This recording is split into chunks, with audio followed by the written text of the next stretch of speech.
watching Bottom Line, etc. I'm Courtney Friel. Let's get straight to our top story of the week. Congressional elections a little more than a week away, and the main issue on voters' minds, the war in Iraq. U.S. casualties continue to soar, with October the deadliest month in 2 years. President Bush admits Americans are frustrated and says he is too. Defense Chief Donald Rumsfeld is feeling the heat. He's telling war critics to back off, that it's just too difficult to predict when the Iraqis can control their own destiny.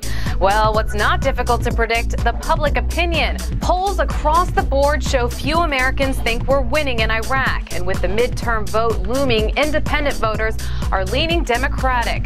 But President Bush is insisting we stay the course, and Rumsfeld is promising increased aid to Iraqi security on top of the billions already spent.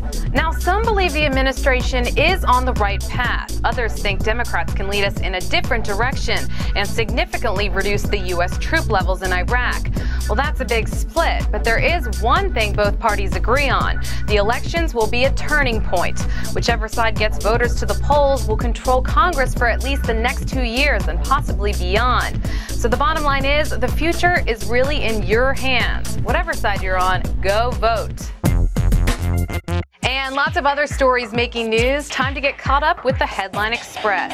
New Jersey's Supreme Court says gay couples have equal rights, but it stops short of legalizing marriage. 700 miles of fence along the U.S.-Mexico border approved by President Bush. The big problem now? Paying for it.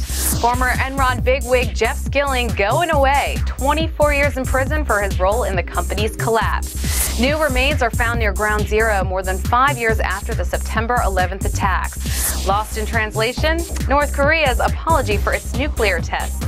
They say it never happened. Speaker Dennis Hastert tells the House Ethics Committee what he knew about Mark Foley's IMs and emails. Florida's most notorious serial killer since Ted Bundy is executed. Danny Rolling murdered 5 college girls. A couple of fires. A Southern California blaze claims the lives of several firefighters and destroys homes, while a big one in Iowa guts an oil storage warehouse. And a dramatic rescue. The Japanese Coast Guard pulls a tanker crew to safety in high seas.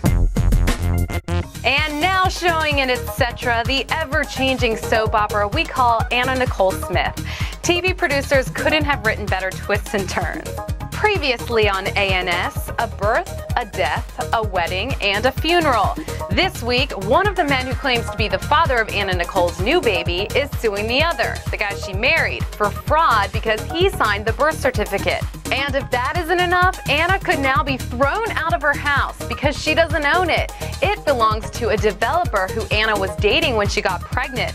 She thought he was the father, but he had had a vasectomy, and now that guy wants her out. And so do Bahamian officials who think she's not the kind of person they want on the island. And we are not even at the season finale yet, but I think we're getting closer to the part where Maury Povich comes in. That's it for this week's Bottom Line, etc. Be sure to tune in next time. I'm Courtney Friel. Have a great weekend.